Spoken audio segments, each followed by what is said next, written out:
you. So sit back, relax, and enjoy this video, my friend. Number 7. Nautilus car. Hollywood has created countless unique vehicles for their movies. No one can deny the car's beauty and stunning craftsmanship. The success of the car depends on highly creative people. This time, 2 units are produced of the Nautilus car for Captain Nemo in the film The League of Extraordinary Gentlemen. This car used throughout the film and was also featured extensively on the film's posters. The chassis from a Land Rover fire tender. A fiberglass body was then added and a steel subframe then constructed in the engine bay to house its Rover V8 engine. 6 wheels which decorated by ivory gold of 28 inches diameter. In the Tyrrell F1 layout, 2 axles up front that steer, 1 at the rear. In the front, there is a beautiful elephant, which is Ganesha, a Hindu god which represents comfort and spirituality. The whole car also raises and lowers itself in spectacular style via a powerful hydraulic system. What usually happens with vehicles built specifically for a movie? The result was a car perfectly functional and sold out at price of $165,000 in 2003. Guys, I want this car, but I am not that much lucky. Number 6. Tron Legacy. If you saw the film Tron, then surely we are all alike. The scenes in which the protagonist rode on the famous light bikes, these vehicles seemingly futuristic and amazing. These bikes had been manufactured and auctioned a few years ago. After the premiere of the film in 2010, the company Parker Brothers Shoppers designed and sold 10 of these replicas, and a year later, another company called Evolve launched another version of its replica. They called Xenon Motorcycle.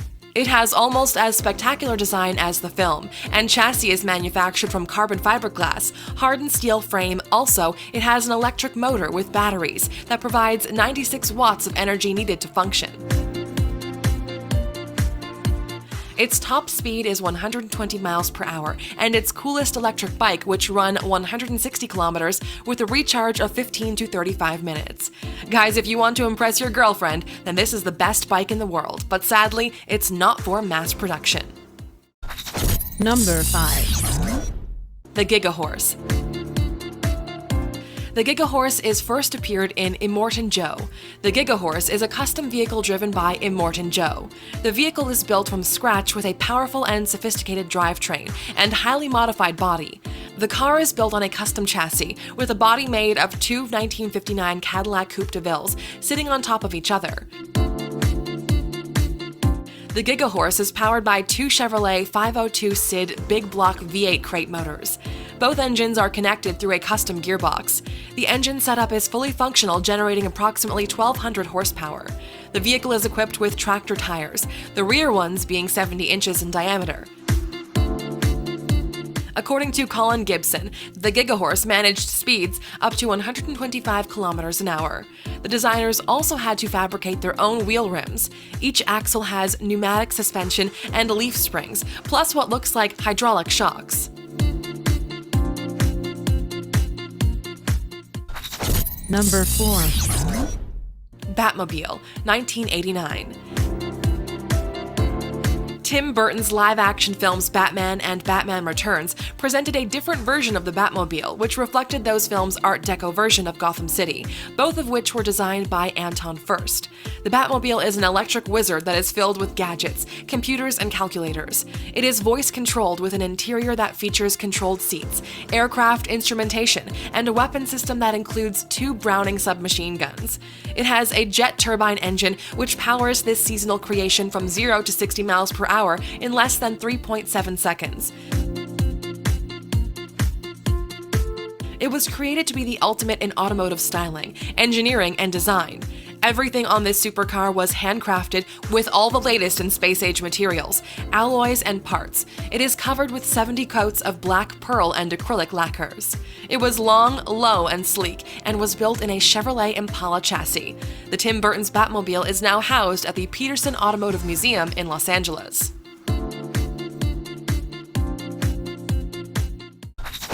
Number 3. The Tumbler.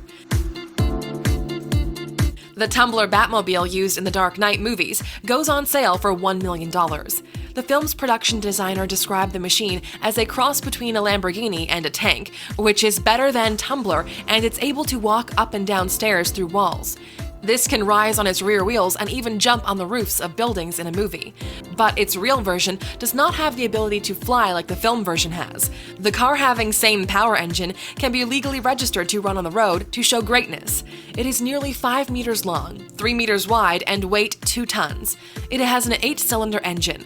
The Batman Tumbler is powered by a Chevrolet Corvette V8 5.7-liter petrol engine that produces over 500 horsepower and can be registered to legally drive on the UAE roads. It has LED headlamp system, rear tires of 44 inches, and having air conditioner system with multiple cameras, which makes this model a spectacular beast. James Edition say that while it's street legal, it's not exactly a replacement for your usual vehicle. Number 2.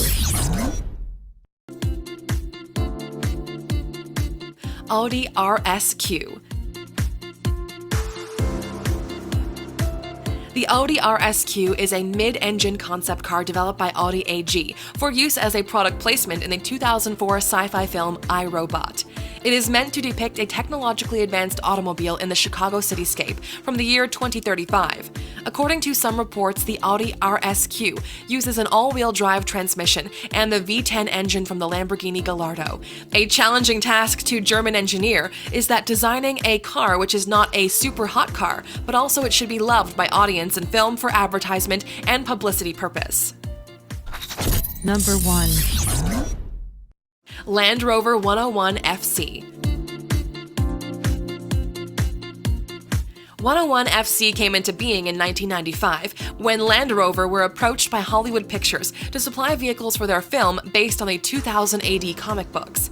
Director Danny Cannon approached Land Rover as, in his eyes, Land Rover would be the only one capable of building vehicles tough enough to withstand the toils of life in Mega City 1.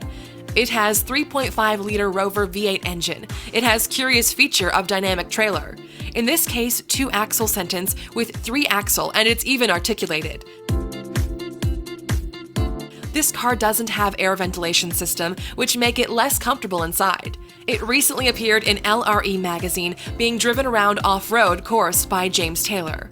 This vehicle built on chassis truck. 31 copies are produced, which made up of fiberglass to represent Taxi, a future in the film. It is available in multiple color, such as yellow, black, blue, and more. After completion of this film, some of its models surprisingly available for purchase today. Wow, you can buy it. Check it out. Thanks for watching. I hope you like it. Guys, tell me which is the most coolest and exciting vehicle, which deserves your interest, and why. If you're new here, then feel free to subscribe, and I will catch you in next video.